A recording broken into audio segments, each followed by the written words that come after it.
Okay, tara.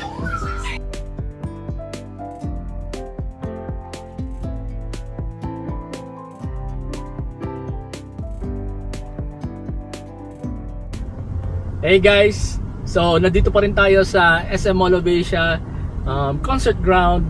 Dito pa rin sa 2024 Autofocus Test Drive Festival. And this time, nandito tayo sa Suzuki. And we are driving the 2024 XL7. Okay? Pwede ba isang ikot lang muna tayo? Yes, Okay. Para medyo ma-feel ko muna tong sasakyan na to. Alright? So, by the way, kasama natin dito si Ryan. And anong branch ka ng Suzuki? Manila Bay po. Suzuki Manila Bay. Dito malapit lang. Yes po. Okay. So habang nagdadaan-daan tayo dito kasi it's past 4 PM and dumadami na nagte-test drive kasi kanina umaga medyo mabilis lang yung mga test drive kanina umaga kasi konti tao, mainit pa. Ngayon medyo dumadami ng tao. So habang nasa traffic tayo dito, pag-usapan natin saglit. So this is Suzuki XL7. Considered anong category to? MPV? MPV. Tapos dalawa lang ang variants niya. Yes. Automatic, in terms of transmission, available only in automatic transmission, walang manual. And then there are only two variants and the difference lang ng two variants are the color. So may single tone tsaka monotone. Yes. Tama? Ang galing ko mag-memorize. Alright, so yung two tone magkano? 1.260. 1,262,000 Philippine pesos. Yes. Yung monotone, 1,252,000.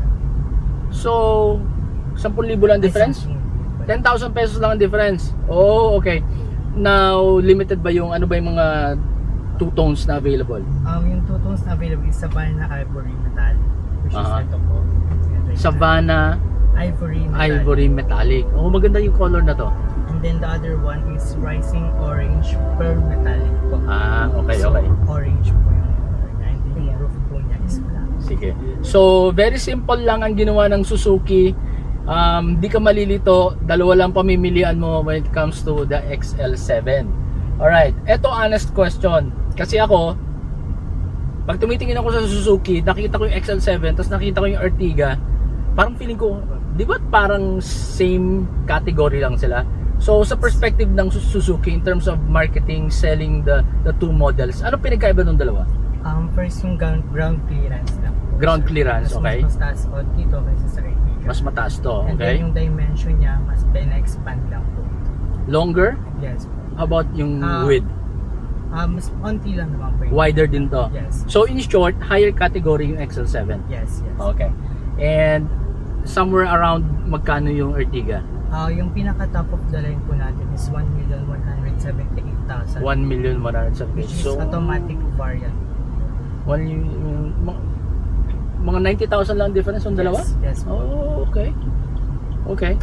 So eto, going back dito sa XL7, this is the two-tone. This is already the top of the line. Hybrid to, di ba? Yes, sir. Okay, pero sabi mo, in process pa for approval para maging coding exempt. Okay? Stop lang. Ay, nasanay. Nasanay ako sa'yo na nandito ka eh. Okay na po. Ayun na? Okay na? Okay na. Yeah, okay na. Oh, so meron siyang, napansin ko meron siyang parang i-stop. So pagka nag full stop ka, namamatay yung makina, and then when you release the brake or step on the gas pedal, automatic mag-start siya. May option ba yan para patayin? Yes, sir. May button. May button dito. Kasi meron ako dating Mazda CX-5, may ganung function. Tapos dun sa group namin sa Mazda, may mga taong ayaw, naiirita sila, naiinis. Ako, gusto ko yun. Kasi naniniwala ako nakakapatipid dun sa gasolina. So anyway, going back, so XL7 is being positioned as a higher category than the Ertiga. Yes. Pero yung price difference nila, mga what, 90,000 lang? Wala Yes, pang sir. wala pang 100,000 Yes, no? Wala pang 100,000. Okay. So still this is an MPV and hybrid siya, mild hybrid din ba siya katulad ng Ertiga? Yes, mild hybrid. Okay. Combination of gas and electric po. Kaya Okay. mild hybrid po. Okay, wait lang. May nakalimutan ako. Pause muna tayo. Mayroon ba tong drive mode? May eco mode ba siya? Sport mode? Wala. Wala. Wala. So normal lang tayong Yes, naka-drive. Okay, baka ako nakalimutan ko. Sige. So naka-normal lang tayo. Okay. So this is an MPV, multi-purpose vehicle, and we all know it's designed for moving family. Yeah, doon lang tayo sa block na yun, no? Paikot-ikot lang. Okay. So designed to move people. This is what? 7-seater, 8-seater? 7-seater. 7-seater siya. So perfect 6 to 7. perfect for a typical Filipino family. So kung 4-5 kayo, then you will occupy up to the second row. Yung third row, pwede mo nang i-fold flat yun and use it as your space for your cargo when going out of town trips. Mag-outing kayo, mag-excursion kayo ng family. So ayun, maluwag na maluwag. Ang laki ng likod niya, di ba? So very convenient. Gusto niyo dalhin yung buong kusina niyo kung magka-camping kayo or kung mag-swimming and all that. And then on some occasions, typical among Filipinos, sasama si lolo at si lola, and di upo sila sa second row, yung mga bagets upo dun sa third row. Diba? So very versatile. Ganun yung kaya naging perfect yung gantong MPV na design for Filipino families, for the Asian market in general, di ba? And I think ramdam ko maluwag eh.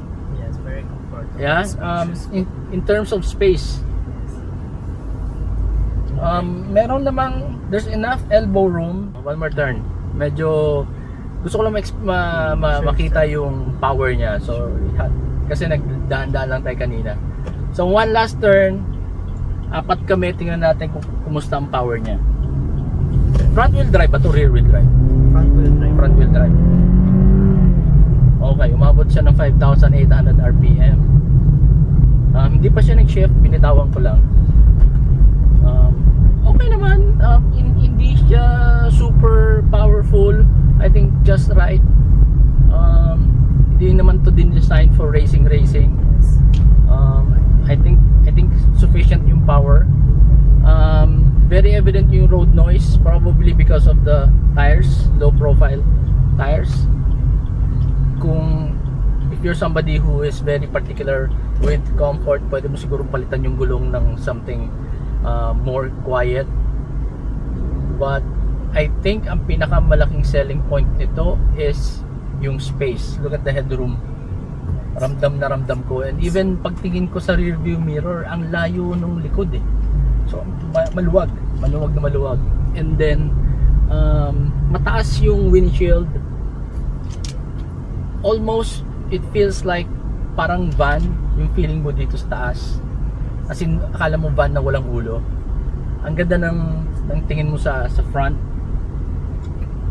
Medyo nabibitin lang ako sa side mirrors, medyo maliit, but not really a problem kasi medyo matataas din yung height ng mga windows niya eh. Oh, so pag tumingin ka, so about liliko ka, parang feeling ko bitin yung side mirror.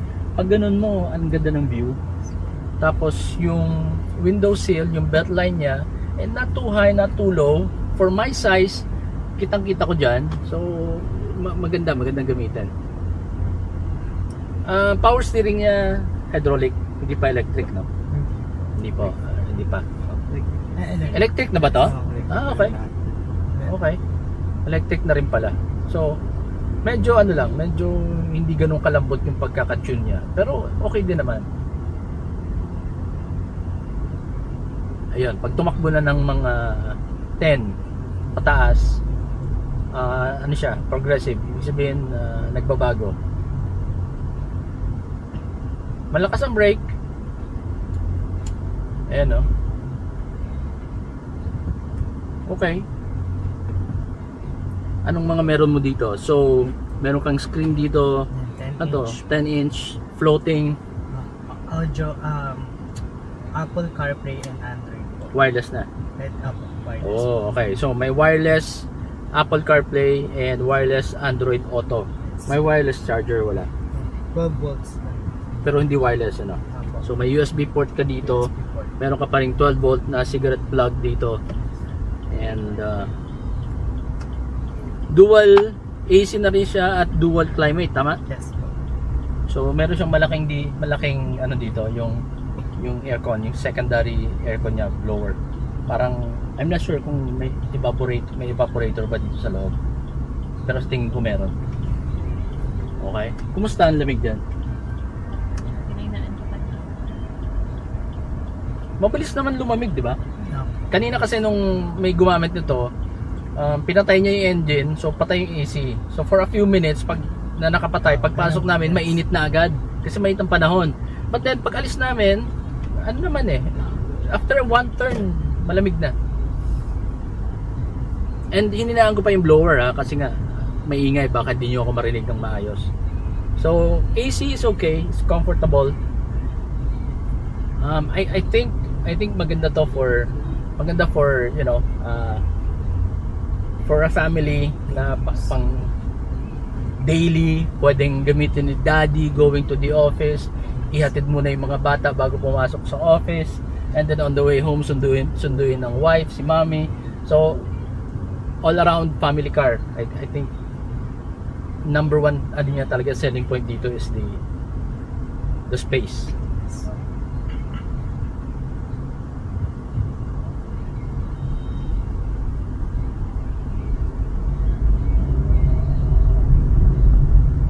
Merong kakaibang karakteristik yung engine niya kapag nagdadaan-daan ka tapos bigla mo siyang tapakan. Para siyang may parang biglang bumubukas na. Gano'n. Yan. So pag Parang SUV na rin. akala mo may turbo na bilang Yes, po. So, ayan So para pag hininga mo siya ng power, gusto mo, ito, bigay ko sa'yo. Tingnan natin itong hap. Okay din. Okay yung, di ba? Guys, if you've been watching my vlogs, I mean, the videos that I've posted just recently para dito sa Test Drive Festival, lagi nating dinadaanan yung strip na yon, yung takip ng power cable para sa sound system. So, hindi ko nababanggitin ko anong mga kotse yung napansin nyo naman sa video, kung anong kotse yung pagdaan doon, matagtag talaga. Eto, sakto lang. Of course, hindi siya kasing lambot ng Staria. Ibang level naman yun. Magkano naman yun, di ba? Premium naman yun. Hindi siya ganung kalambot. But, ikumpara mo dun sa iba na tinest drive ko, eto, okay na. Comfortable na siya. The budget na. For this price point, okay na siya. Yes, so Okay. dito po, mas convenient po kasi sa normal vehicle po is hindi po dyan nakalagay yung indicator natin dito po sa side. Okay. Pero dito po sa driving seat is andyan po yung indicator natin. Which is makikita mo dyan yung percent ng battery nyo, ng engine, ng speed nyo. Ayan, At yung battery. yes, So right now, ang full bars niya, there's total of 5 bars, no? 1, 2, 3, 4, 5. So right now, naka 2 bars na lang. So Okay? paano siya mag-recharge ang hybrid is kailangan po siyang gamitin everyday. Para po siya nag-recharge itself. Hindi na po siya kailangan i-charge sa mga upgrade. Hindi siya plug-in. Yes, di siya plug-in. Okay. And then, kung pwede po yung mabago yung settings na yan, kung gusto yung ma-check sa details po dito sa Yeah. coaches. So like kanina, nakabukas yung isang door, ano? Yes. Subukan natin. Makikita dito siya. Ayun, maganda. Maganda. Yung Hindi na po kailangan graphics niya. isa-isahin pa yung door. Nice. Okay. So, andyan yung RPM sa left, and then yung Speedometer, yes. temperature, speedometer to the right, and then fuel gauge on the right, andun, sa mababa. Fuel consumption po dyan din po. Okay. Speed, makikita Ano nyo pang rin po siya. tingnan natin sa mode? Display? Cruise control po yan. So, para ma-maintain nyo yung speed. Okay. Ano pang ibang mga view options niya? Meron pa bang iba? To change settings po. Doon siya napupunta.